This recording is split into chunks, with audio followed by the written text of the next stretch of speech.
सलाम से कबल 4 मिसरे कादिर समात करो।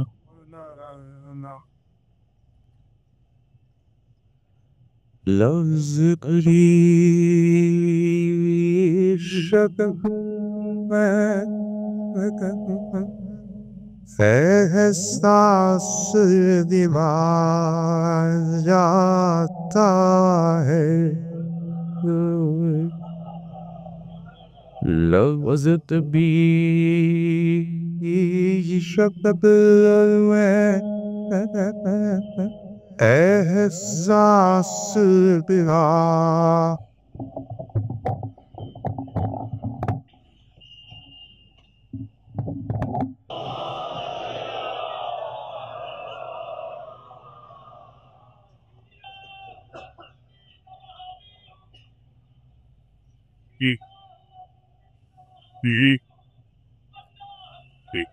Bobby. It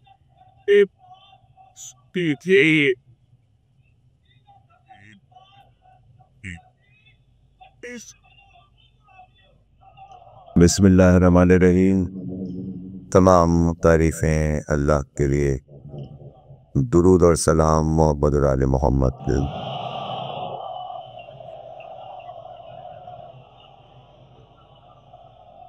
ऐशे जेलों की दूसरी तकरीर इमाम बारगाह जामे हुसैन में हुकूक निस्वा के मौजू पर आप हज़रात समात फरमा रहे हैं।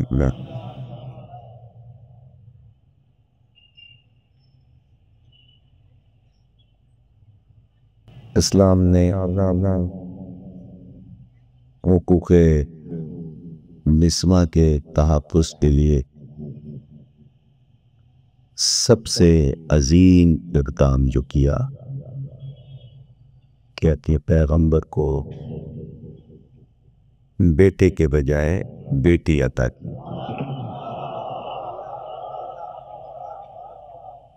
4 बेटे दिए लेकिन वापस ले लिए। ये भी हो सकता था कि वो बेटे ना होते और सिर्फ बेटी होती। बेटे देकर वापस लेकर और अहमियत बढ़ा दी। और अहमियत नहीं सोचा मुसलमानों ने कि जो बज़ित हैं कि 4 बेटियां थीं, वो बज़ित थी बड़ी, और वो मानकर 3 बेटियां ज़ायद राय रावी मौरिख मुसलसल तौवील रिसालत कर दें, इसलिए कि ये नहीं सोचा कि एक बेटी दी गई है हुकूक निस्वा के लिए। अगर 3 बेटियां मानेंगे मुसलमान तो हुकूक निस्वा पामाल हो जाएंगे। हुकूक निस्वा की तौमीन हो जाएगी, इसलिए कि एक बेटी के लिए तो अल्लाह ने कहा कुल ला सलकुम अलैहि अजरन इल्लल मवद्दत फिल कुर्बा, और 3 बेटियों को छोड़ आयत आनी चाहिए थी, ऐ पैगंबर 4 बेटियां आपके हैं, हम चारों के लिए हुक्म देते हैं कि चारों से मवद्दत की जाए। कहते हैं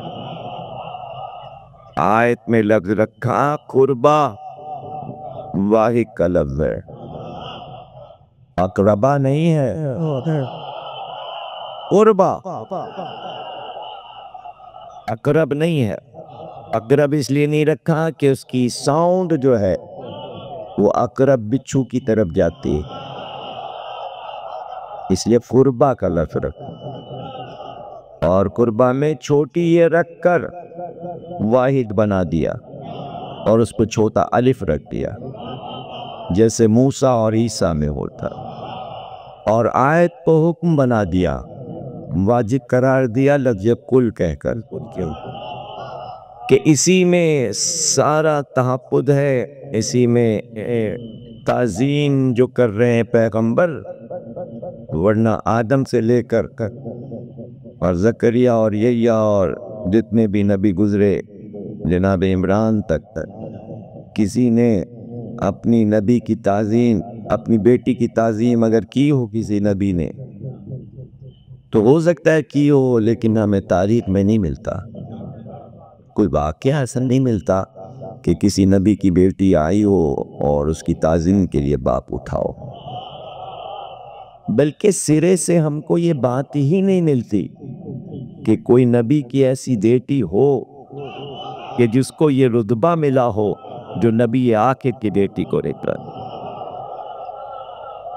और फिर ये कि आप ज़रा गौर कीजिए कि अगर मुसलमानों को ज़िद है कि 3 बेटियां और थी, तो ये काम करें कि उन 3 की फजीलतों को जमा करें। बेटियों की कोई परवाह नहीं है कि हदीसें ढूंढे कि नबी ने कुछ कहा, फिक्र है दामादों की।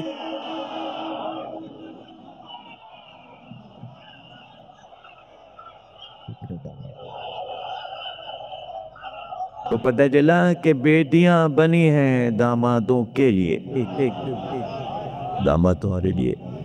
यहाँ पर आप जरा गौर कीजिए कि किताबें भरी पड़ी हैं।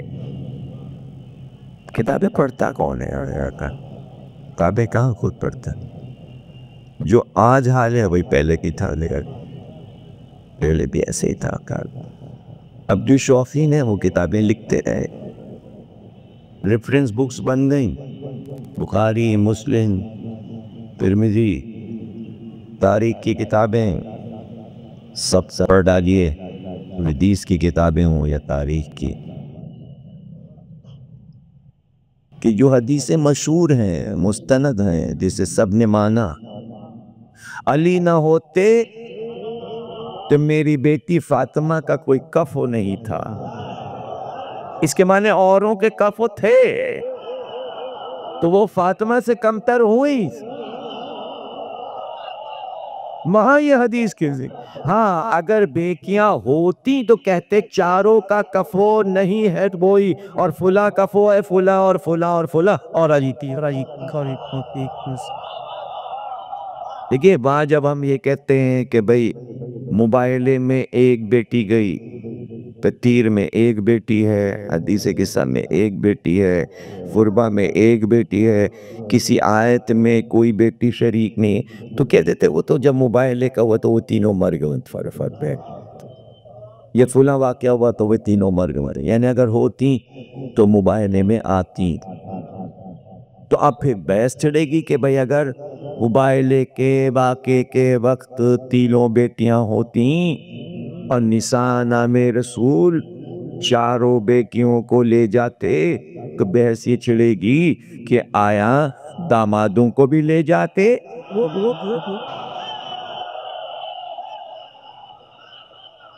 तो क्या मोबाइल ले 4 दामाद भी जाते? और फिर यहाँ पर तो मजबूरी और बेकसी आ जाती है कि बेटियों का जिक्र करके आखिरी सतर लिख देते हैं, ला वलद रही, औलाद नहीं थी, तो किस्सा खत्म हो गया। अब यहाँ पे किस्सा खत्म हो गया। 10 बना लीजिए, 25 बना लीजिए, कोई पाबंदी नहीं है बनाने पर। नंबर 2, हर चीज पहले भी बनती थी, अब भी बनती है।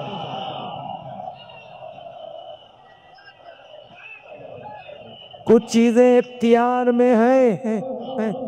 बेटी बनाना उम्मत के इख्तियार में था, नामाद बनाना उम्मत के इख्तियार में था, नवासे बनाना अल्लाह के इख्तियार में।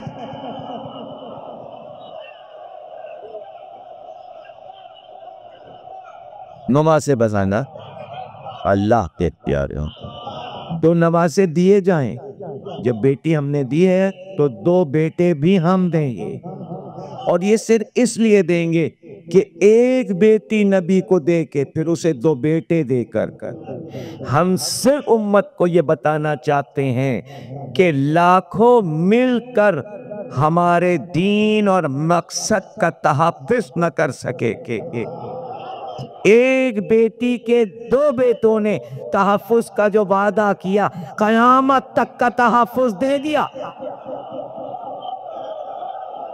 यहाँ कोई मकसद था बेटी का भी और नवासों का भी।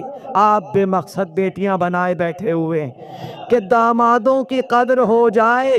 अरे सारी ससुरालें दे डालो, जरूरी नहीं कि हर ससुराल में दामाद की कदर भी हो। दामाद भी तो कई रंग के आते हैं।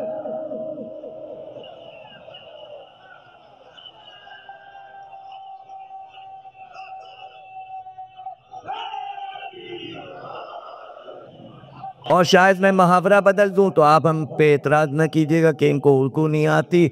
चारों उंगलियां बराबर नहीं है, ये तो अंगूठा है। चारों उंगलियां बराबर नहीं है। अगर चार दामाद नबी के मान भी लिए जाएं तो चारों बराबर नहीं है। ये अंगूठा दिखा रहा है, ये लो भाई। ऐसे ही तो आप करते हैं, जब इसको शामिल नहीं करते तो यही तो करते ना। अबे 4 दिन की बात आता, जब 4 वाला मुहावरा बोलते हैं कि नहीं, मेरे समझ में नहीं आता, 5 उंगलियां बराबर नहीं, उंगली कब है?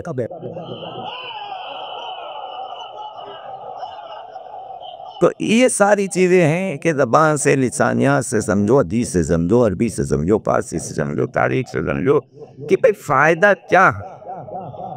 क्या फायदा है आपको। 3 बेटियों पे इसरा, उससे तौबीन रिसालत होती है कि एक हदीस, अल्लाह, 3 बेटियों में से किसी एक के लिए एक हदीस नहीं है, एक हदीस नहीं है। सैयद निसाइल आलमीन, ये हैं आलमीन के औरतों की सरदार। वो 3 क्यों नहीं है? वो तीनों सरदार क्यों नहीं? 4 औरतों को अल्लाह ने अफजल करार दिया हदीस रसूल। मरियम, आसिया, खदीजा और फातिमा, वो तीनों क्यों नहीं इसमें? भाई मोबाइल को तो आपने कह दिया उस पर जिंदा नहीं थी, लेकिन हदीसें जब दी जा रही थी तब तो जिंदा थी या हमेशा से मरी हुई थी?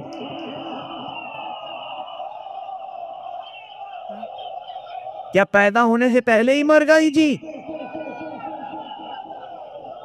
कुछ तो पता चले, कुछ तो मालूम हो। एक हदीस नहीं, एक हदीस नहीं, एक आयत नहीं है शान में। और देखते चले जाइए। भाई कौसर जाहिर के वाहिद है नहीं? अब कौसर का तो जमा बन नहीं सकता था। यह कहता कि 4 कौसर दिए को मिलने, 4 अदद कौसर जी। कौसर तो एक ही है, बेटी भी एक है। तो इकलौती बेटी का राज नहीं दुनिया समझ पाया, सिर्फ ये कि मोहब्बतों को डिस्ट्रीब्यूट करना चाहा, लेकिन एक ही मोहब्बत को वाजिब करार दिया। अब फिर ये थे कि अपनी ही किताबों में हर मसलक और मशरब में उन हदीसों को जमा किया। अब फिर ये बवित हैं कि ऐसा होगा, ऐसा होना चाहिए, ऐसा नहीं है। जो 4 बेटे दिए, अगर वो न मरते तो ये 3 बेटियां ना बनती। उस अरसे में जो पीरियड गुजरा है कि कासिम, काहिर और अब्दुल्ला की वफात हुई है, उस तमाम ज़माने को उन्होंने बना लिया कि इसमें बेटियां हों। और वो 10 बरस का अरसा है। 10 बरस में बेटियां हुई, बड़ी हुई, शादियां हुई, तलाक़ें भी हो गई, बेवा भी हो गई। 10 बरस में सब कुछ हो गया।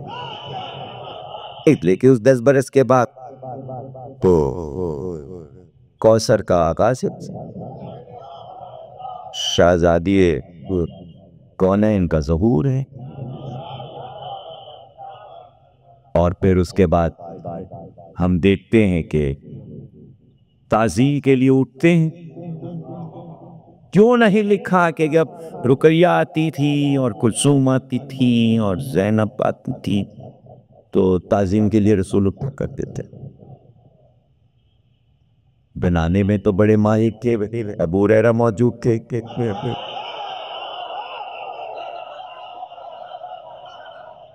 और भी लोग, घर में भी लोग मौजूद थे, राबी थे, उनकी तरफ से कोई हदीस आया कि नहीं, वो तो जो भी बेटी आती थी उसकी पाजिम पे कहे। बल्कि तिरमिजी शरीफ ने लिखा कि जब आती थी तो तफसील के साथ रसूल उठते थे। नहीं, उन्होंने और बढ़ाई है रवायत। आप तो भाई इतनी सुनते। तिरमिजी शरीफ में ये कि जहां रसूल बैठते थे वहां बेड उठा देते हबे और खुद खड़े रहते थे। ये लिखा है। और खुद पड़े रहते, आपकी जगह पे बिठाया और खुद खड़े रह के। और मजलिसी ने और इसको हदीस को आगे तक लिखा कि जब रसूल जनाब फातिमा के पास जाते तो फातिमा ताजीम के लिए उठती थी और अपनी जगह पे बाप को बिठा देती। क्यों? जब तक बाप बैठा है फातिमा खड़ी। यानी हुकूक निस्वा को तकसीम करके बताया कि बाप बेटी का एहतराम कैसे करेगा और बेटी बाप का एहतराम कैसे करेगा, इसलिए कि हुकूक निस्वा सिखाने के।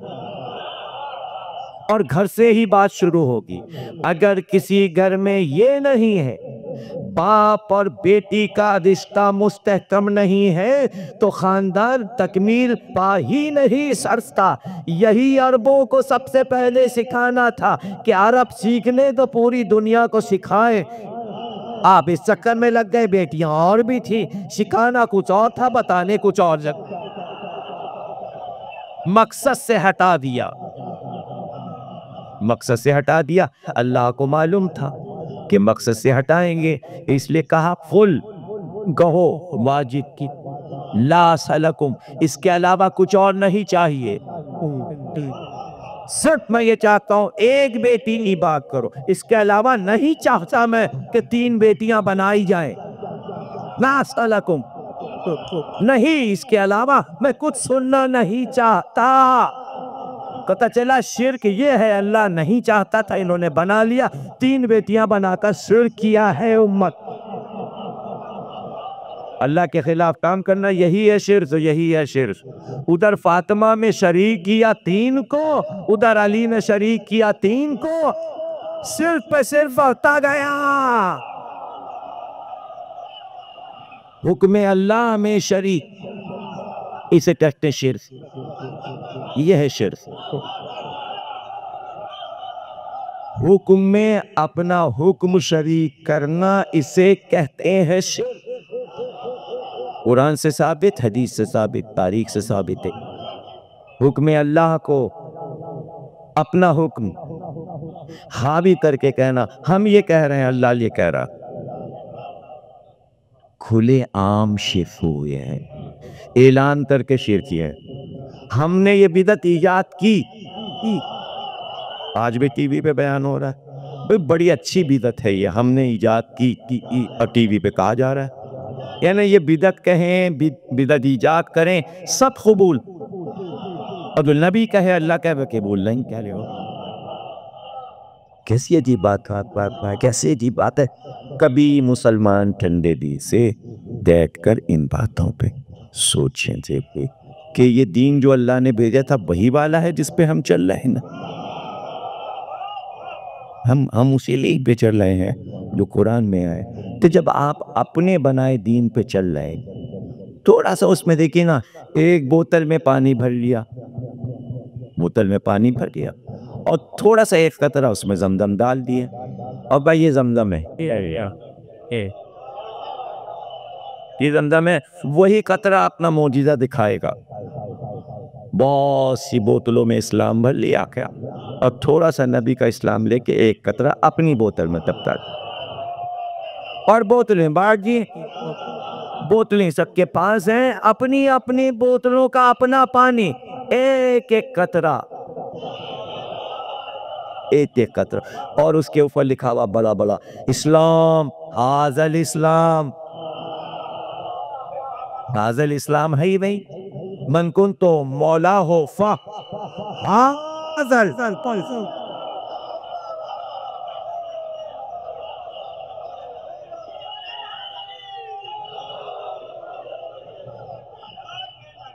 हाज़ल यहाँ वहां से आपने रास्ता छोड़ दिया, जबकि आखिरी मंजिल तक सबने लिखा बार बार, 2 चीजें छोड़ रहा हूँ, 2 चीजें छोड़ रहा हूँ, 2 चीजें छोड़ रहा हूँ, लिख के और फिर वहां भी मुकरा जाता है, यहाँ भी मुकरा जाता है। सामने ना है, ये ना हो, खुला ना हो। अरे भाई लिख गया। मैं आज तक ये बात समझ नहीं सका हूँ। कभी आप वज़ेन अगर रिसर्च करे और सोचिएगा कि एक लाखों करोड़ों रावी, हज़ारों सफ़ों की किताबें, हदीसें सारी मौजूद, ये भी मौजूद कि मुस्तनद, ये भी मौजूद कि रावी सच्चे, ये भी मौजूद कि इस्तिखारा आया हदीसों से और फिर नया बनाया हुआ है। ये बात आप सोचिएगा कर। वही बुखारी, वही मौला अली की शानिया हदीसें, वही जनाब फातिमा की हदीसें, जिसने मेरी बेटी को गज़बनाक किया, सही बुखारी में भी, मुस्लिम में भी है मौजूद लिखा। बुखारी ने भी लिखा, मुस्लिम ने लिखा, तिरमिज़ी ने लिखा, सब ने लिखा। उम्मत न जिक्र करती है न मानती। ये क्या राज है भाई? उसी किताब में वो भी लिखा है जो आप कह रहे हो, उसी किताब में वो भी लिखा है जो हम कह रहे हैं। ये 2 पार्टीशन में मामला क्यों बटा हुआ है? किताब हाँ, जब आप बुखारी और मुस्लिम से ऊपर चलेंगे और कुरान के पास पहुंचेंगे तो फिर आपको ये नहीं मिलेगा कि कुरान में दोनों बातें लिखी, कुछ आप मान रहे हैं, कुछ हम मान रहे हैं। कुरान में एक ही बात लिखी है, वही आपको भी मानना पड़ेगी, वही हमको भी मानना पड़ेगी। इसके कुरान पे बात ही नहीं करते, काफी कह के मुकर गए, काफी कह के फंस गए थे, इसलिए कि उस वक्त तक जमा नहीं हुआ था, मुतालिया नहीं किया गया था। जब जमा होना शुरू हुआ, ये भी है इसमें और ये भी है इसमें और ये भी है इसमें, काश पहले मालूम होता कि ये भी है तो काफी ना कहते, और अगर ना कहते तो दूसरे को काफी कहना पड़ता, तो करते क्या? मुझे नहीं मालूम क्या कहता, इसलिए तीसरी चीज बनाना पड़ी। तीसरी चीज बनाना पड़ी। नबी ने कहा 2 चीजें, कुरान और इतरत। तो अब उसे कह दिया काफी और इसे दिया छोड़। जिसे काफी कहा था उसे भी छोड़ना पड़ा, इसलिए तीसरी चीज बनानी पड़ी। वो दोनों में नहीं आती, खिलाफत। न वो कुरान में है, न इतरत वोट दे रहे, न कुरान वोट दे रहा, और खड़ी हुई है खड़ी हुई बगैर कुरान के वोट के, बगैर अहले बैत के वोट के, और उसका नाम अब आजकल है हाय हुकूमत। हाय हुकूमत मिले को की, ना मिले तो एक चीज और रख ली, अपोजिशन। ना मिले अपोजिशन तो बना लो, सब समय नेल करवा दो और कहा आप सब मिल के अपोजिशन बनाइए। जितने एक दूसरे के दुश्मन है सब इकट्ठा हो, या आइए इकट्ठा हो, क्या जबरदस्ती इकट्ठा हो के हमारे मुकाबिल पे आके अपोजिशन बनिए, सबको तनख्वाहें नहीं देंगी। मेरे समझ में नहीं आया कि आज के दौर की हुकूमतों को अपोजिशन बनाने का क्यों शौक है, और उस वक्त ये बात समझ में नहीं आई जब आपने हुकूमत बनाई और बनी हाशिम अपोजिशन में आए, तो आप जबरदस्ती का करो सब करो। भाई अपोजिशन है, नहीं मानते यजीद को हुसैन, अपोजिशन है। ये अपोजिशन कहां से सीखी? यह हिज़्ब इख्तिलाफ कहां से सीखा? कहां से देते? अब ये तयशुदा है, नूरा कुश्ती है, हम ये कहेंगे वो कूके निस्मा, आप नहीं मानते फाड़ दिया, नहीं मानते फाड़ दिया। ये फाड़ने वाड़ने का चक्कर भी वहीं से शुरू हुआ। अपोजिशन ने कहा बाग हमारा है, दो, उन्होंने कागज फाड़ दिया, कम वही तो हो ना।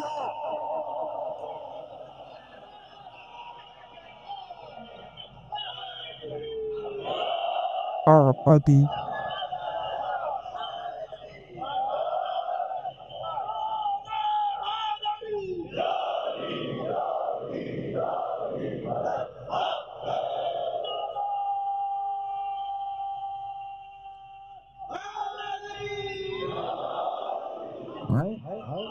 तो अल्ताफ हुसैन साहब ने लंदन से बयान दिया का वो उसमें आयतें भी लिखी थी। हुकूक निस्मा बिल जो पढ़ा गया, पोजीशन ने पढ़ा और पैरों के नीचे उसमें आयतें भी लिखी। चलिए एक बात रिकॉर्ड में आई कि जो कुछ अपोजिशन ने कागज फाड़ा उस पे आयतें लिखी थी। पैगंबर अपनी कोई तहरीर नहीं लिखते थे जब तक ऊपर बिस्मिल्लाहिर्रहमानिर्रहीम ना लिख ले। सहरा को जो कागज पे धक्का लिखते दिया था उस पे लिखा था बिस्मिल्लाहिर्रहमानिर्रहीम। तो पहले किसने फाड़ा आयत?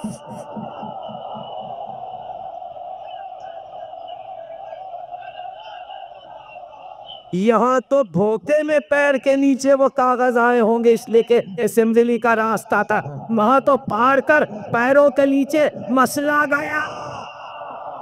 बुनियाद उसमें रखी। यूं हुकूक निस्मा को पामाल किया गया। आज आप हुकूक निस्मा की बात कर रहे हैं। उनको पामाल कर कर पहले तारीख में देखिए तो हुआ क्या। अगर उस वक्त पामाल ना होते तो आज ये वापस न लाने पड़ते। और बेसमझ में बात नहीं आती, कभी इस पे किसी ने न आलम लिखा न कहीं मुज़ाकरा हुआ न कि एकदम से ये हुकूक निस्मा याद कैसे आ गए। ये बात क्या कोई औरतों ने स्ट्राइक की है, कहीं बैनर लिया आर्ट काउंसिल के सामने औरतें इस्लामाबाद पर कि हमारे हुकूक दो।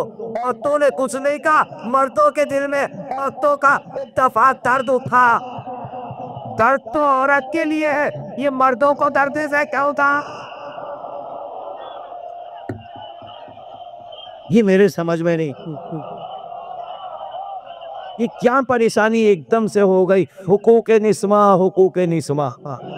लेकिन ये हमारा जो अपने हामिद हैं जो इको लगाते हैं अपने हमारे 20 बरस से 18 बरस से, तो ये आए हमारे को कहने कि जिस दिन से आपने पहली मुहर्रम से हुकूक निस्मा शुरू किया टीवी पे मौजू बंद हो गया, अब कोई हुकूक निस्मा पे बात ही नहीं हो रही। अब पता नहीं ये उसका तज्जिया है हामिद का, मुझे तो पता नहीं कि एकदम से ये हुकूक निस्मा इतने जोर और शोर से आया था।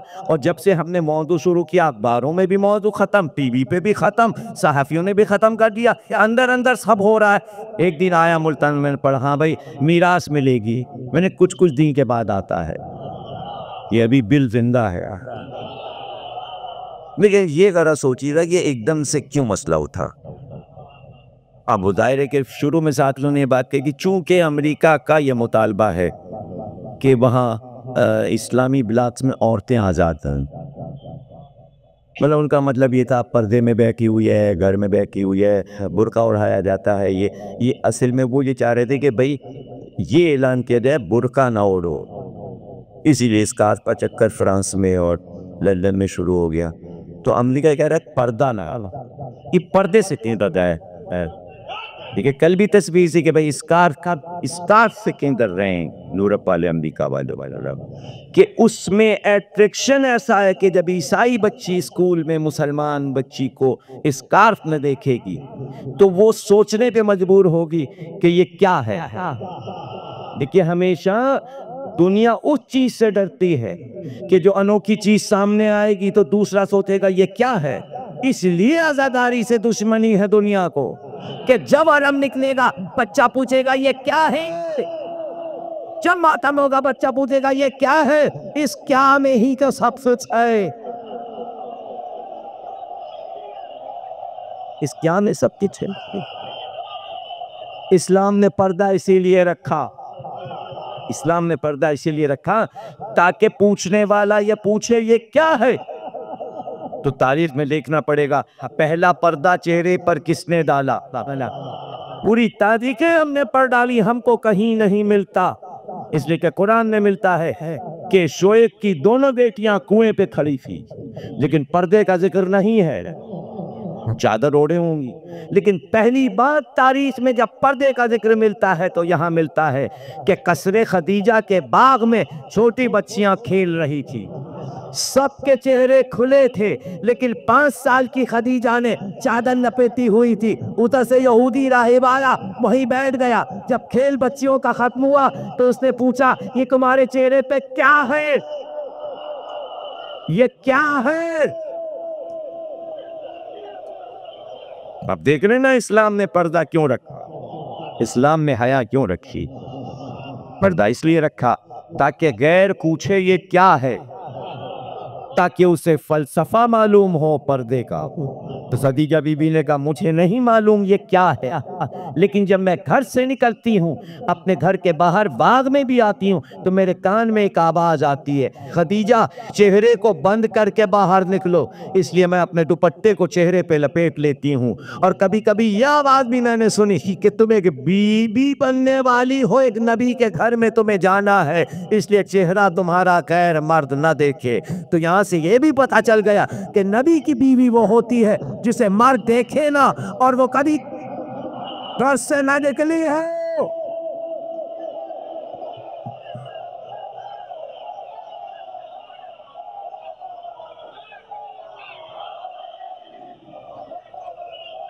पांच साल की उम्र में पर्दे की बुनियाद खदीजा ने रखी।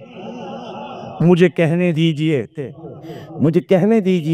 कि सूरह अहज़ाब में 4 हिजरी के करीब पर्दे का हुक्म इस्लाम में आया। तो अगर खदीजा जिंदा होती और पर्दे का हुक्म आता कि नबी की बीबियों घर में बैठो और पर्दा करो, तो खदीजा कहती मैं तो पहले से कर रही हूँ। तो ये कहना पड़ेगा कि पर्दे का जो हुक्म आया वो सुन्नत खदीजा अल्लाह ने कुरान में उतारा। हुकूक निस्वा का तहफ़्फ़ुज़ कुरान में होगा, बुनियाद खदीजा रख रहे हैं। ऐसी पाकीज़ा और ताहिरा की बेटी थी सैयदा। कुदरत ने चाहा कि नस्ल नबी खदीजा से चले, तो किस तरह ताहिर व अतहर रखा जनाब खदीजा। और अजीब बीबी जनाब खदीजा, जरा गौर कीजिएगा। खदीजा की वफात हो चुकी, फिर हुक्म आया कि नबी की बीबियाँ उम्मुल मोमिनीन हैं, मुसलमानों की माएँ हैं। यानी जितने अवार्ड नबी की बीबियों को मिलने वाली हैं वो सब अवार्ड लेने के लिए खदीजा नहीं है। तो उसमें आयत में ऐलान होना चाहिए था कि जो बीवियां मर चुकी हैं वो भी इसमें शामिल है, लेकिन ऐसी कोई आयत नहीं आई। क्यों? पढ़ा जाएंगे आप जुमले।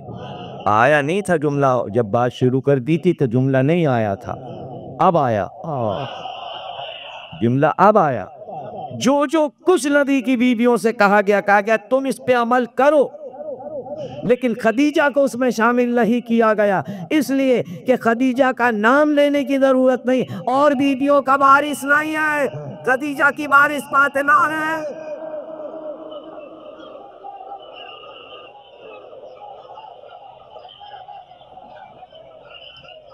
खदीजा की वारिस मौदी। अब कोई बेटी कह के नजरअंदाज कर दे तो फिर जुमला आया कि अगर कोई कमतर ही चीज है तो बेटा ना दे के कम से कम सबको एक एक बेटी ही दे देता। भाई बेटे से कमतर है तो बेटी ही क्यों ना दे दी। मैं खदीजा से बेटा तो नहीं रहा, औरों के भी नहीं बेटा रहा, लेकिन खदीजा को बेटी दे दी तो ये कोई बात ही नहीं, बेटी होना क्या बड़ी बात। तो फिर अगर बड़ी बात नहीं है तो सारी उम्मुल मोमिनीन के एक एक बेटी एक एक बेटी एक एक बेटी एक एक बेटी हो। तो बेटी न दे के भी हिकमत रखा। आप समझ लो कि 4 थी के नहीं, यानी दी भी बेटियां चारों, और चारों खदीजा से देगी, उनसे क्यों ना एक एक दे।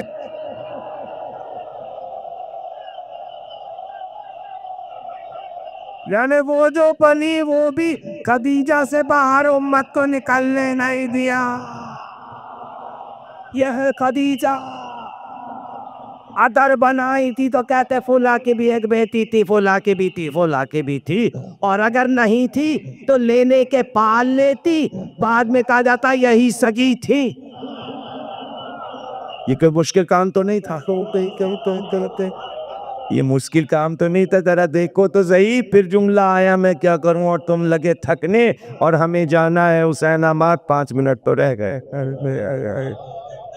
अब तुम थक गए और जुमला आ गया बजाय इसके अजीब और गरीब रिसर्च का जुमला दे रहा हूँ कि जितनी नबी की बीवियां थीं, किसी एक में भी किसी की बेटी को लेके गोद नहीं पाला। हर एक की फिक्र थी ते भांजे को लेके बेटा बना ले।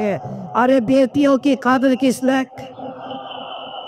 सब बेटों के चक्कर में थी, बेटों के चक्कर में थी। चूंकि बेटों के चक्कर में थी, उसकी बेटियां बिना दी। बेटी उसको मिलती है तो बेटी की कदर करे। मालूम था कि खदीजा बेटी की कदर करेंगी और शिकवा नहीं करेंगी कि हमें बेटा क्यों नहीं दे रहा।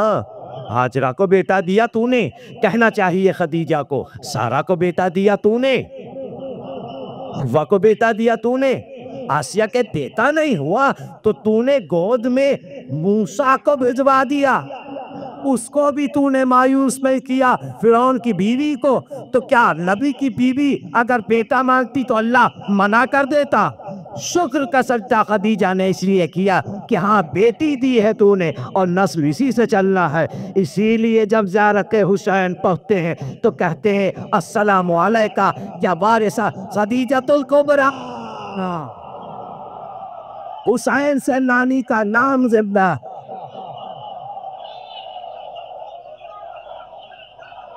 अब समझे, नबी की सारी बीवियां रजी अल्लाह ताला अन्हा है, खदीजा अलैहिस्सलाम है, इसलिए के ज़ियारत वारसान। चूंकि हुसैन अब्बासे हैं इसलिए खदीजा पे सलाम। खदीजा बीबी पे मक्के में ये अल्लाह का घर और हजून के कब्रिस्तान में जाओ, नबी वाने खदीजा बुला रहे हैं कि अल्लाह के घर से होकर फिर हमारी कब्र की ज़ियारत करो। अगर एक बीबी भी मक्के में दफन होती तो लोग कहते वहां गए थे, वो तो यहाँ मदीने में, सब यहाँ मरे, मदीने में मरे, लेकिन मक्के में अल्लाह का घर और कब्र खदीजा। अब तोड़ डालो, फोड़ डालो, रोजा तोड़ से, रोजे तोड़ने से जगह नहीं खत्म हो जाएगी, और रोजे तो दिलों में बन चुके। कब्रें यहाँ ना, क्यों? इसलिए कि वाजिब मोहब्बत था, जिसका वाजिब समझा उसके दिल से निकल नहीं से उससे नहीं निकल। समझी, लोग समझ रहे थे, लोग समझे, लोगों की समझ ही नहीं क्या पाते। कभी तस्वीर कीजिए, मैं जब ज़ियारत करने के लिए पहले बार गया करबला मौली, तो जब मैं वहाँ से बैठता था बस पर या गाड़ी के, मैं जब जाने के लिए या बगदाद था काज़मैन जाने के लिए, तो जो तबाक होता है, चूँकि करबला इस तरह बीच में दोनों रोज़े हैं, इमाम बस चारों तरफ सड़क, यानी जो सड़क है गोलाई में दोनों रोज़ों को लेती, यानी इराक़ से बाहर निकले या इराक़ में आए, जब तक तलाक़ ना हो जाए दोनों रोज़ों का, ये कुछ इस तरह बने हुए हैं कि हर जाने वाला जब भी करबला से निकलेगा तो ऑलरेडी वो तवाफ़ हो जाता है। इसलिए कि करबला शहर गोलाई में है, ऐसे मरकज़ दायरे के शराय, और बीच में रोज़ा तस्वीरों में कभी भी देख लीजिए, और जिन लोगों ने देखा है, चले हैं, फिरे हैं। तो जब भी हम निकले और हमने वहाँ की रौनक देखी, तो हम से अपने दिल में ये कहते थे रोज़ जब भी कि उस वक्त का तसव्वुर कीजिए कि जब अश्किया लाशों को बिखरा हुआ छोड़कर एक मैदान और लाशें पड़ी और चले गए, देखा तो ये सोच कर गए थे कि नामो निशान मिटा था। और फिर उसके बाद आप वो तस्वुर देखिए और फिर करबला को देखिए, फिर वो सड़कें देखिए, फिर रोज़ों की बुलंदी, फिर परचम, फिर मीनार, फिर गुंबद। वो क्या सोच रहे थे? आज क्या है? सिर्फ ये चीज़ें जो होती मुशाहिदे में और दिल की गहराइयों से भाई यही सोचने की चीज़ फ़ज़ाइल और मसात कहलाते हैं। फ़ज़ाइल मसात से अलग से नहीं बनाई जाते, सिर्फ दिल की गहराइयों से अंदर दिलो दिमाग एक साथ काम करें, दिल की मोहब्बत, दिमाग की ज़हानत, जब दोनों चीज़ें मिल जाएं तो फजाइल और मसाइब दोनों समझ में आ जाती है। ये समझ में है। अब जब तक आप ये सोचेंगे नहीं, फिर रवायतों को पेश करना, पढ़ना सब बेकार है। कि हम कोशिश करें कि आप रोएं नहीं, अंदर से सोचना शुरू करें। आपने सोच लिया ना। रवायत आप पढ़ 11 मुहर्रम की सुबह ला शरीफ रे पढ़े गंजी शहीदा और बीबियां आई और बीबियां लाशों पे गिरने लगी। बीबियां ना लाश थे कि मेरे अब जाहिर है कि ज़ैनब को फिक्र है भाई की लाशी की, भाई की लाश शरीफी। इस पर ज़ैनब के लिए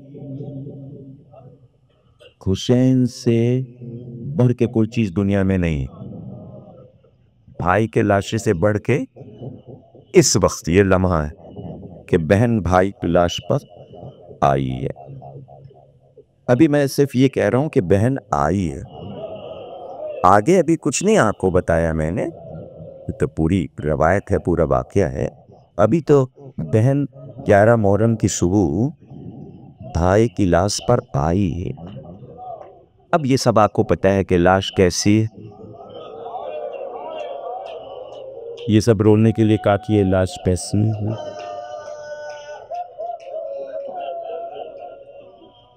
ये आप मीरानीश को सुनते रहे कि 1900 है जख्म तने चात चात पर, ज़ैनब निकल हुसैन तड़पता है खाक पर। 1900 है जख्म तने चाक चात पर। जनाजा पीरों पे बुलंद है, जमीन पे नहीं है। और ज़ैनब भाई की लाश पे है। इस लाश से बढ़ के ज़ैनब के लिए कुछ है? इस वक्त तक जिंदगी का सरमाया ज़ैनब के लिए ये एक लाश है, भाई की लाश।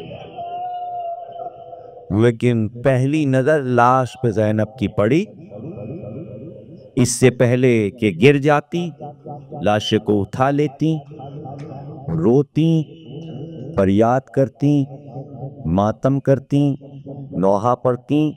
लाश पे पहली नजर पड़ी और दूसरी नजर पलट के सैयद सज्जाद को देख। ये कहना था रोश पे, यह है मातम। उधर से जहन हटा लिया।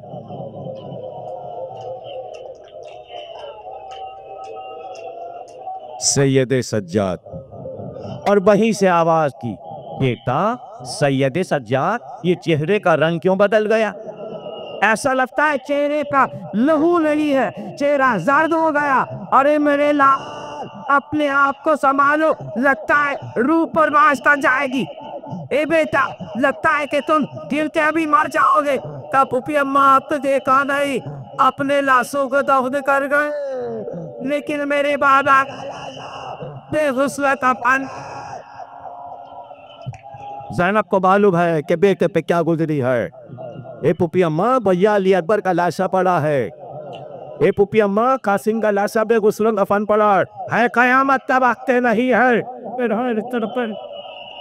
अब फिर वापस चलो वहीं, इन्हें मैं वहीं वापस ले चलता हूँ कि हम करबला से निकले और हमने सोचा क्या क्या क्या क्या रोजा है, कैसा परचम है, क्या मजमा है।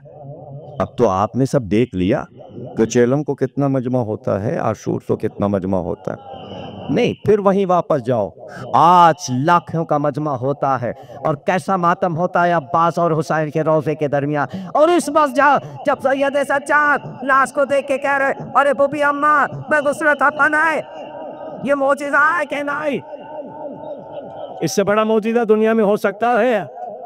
रो मातम करो इसी पे। लेकिन हाय, एक बार ज़ैनब ने आवाज दी, बेटा तुम सही कहते हो, बेगुस्लो कफन है। लेकिन सुनो, एक दिन मैं सोच रही थी बचपन में, और उम्मे ऐमन तो बिठा के मेरे बाबा अली वाक़े करबला सुना रहे थे। मैं भी बैठ गई। एक बार बाबा ने वाक़या सुनाना शुरू किया, और जब यहाँ तक बाबा पहुंचे कि लाशों को बेगुस्ल कफन छोड़कर अस्थियां चले जाए, मैं खड़ी हो गई। मैंने कहा, बाबा मेरा भाई बेगुस्ल कफन पड़ा रहेगा। फिर अनी में कलेजे से लगा के कहा, नहीं साहब, रोजा बनेगा, जाहिर आएंगे, मातम होगा, बड़ा मजबा होगा। बारेला से इबादत तो कबूल फरमाए। हले कोई गम न देना सुबह का मेरे से, बहक के मोहम्मद और अगरा परवरदिगार बानी अज़ा को बरकत अता फरमा। तमाम मोमिन मातमदार अज़ादारों बलाओं से महफूज रहे। जो बेरोज़गार हैं उन्हें रिज़्क़ अता फरमा, जो बरसरे रोज़गार हैं उनके रिज़्क़ में वसअत फरमा। बहक के मोहम्मद और आले मोहम्मद इमाम ज़माना का ज़हूर फरमा, ताजीब फरमा। जो औलाद नरीना नहीं रखते उन्हें औलाद नरीना अता फरमा। बहक के मोहम्मद और आले मोहम्मद ईरान की हिफाजत फरमा, इराक़ में तमाम रोज़ों की हिफाजत फरमा। परवरदिगार आया जो बीमार हैं उनको शिफा अता फरमा। विलायत अली को हमारे दिल में और रास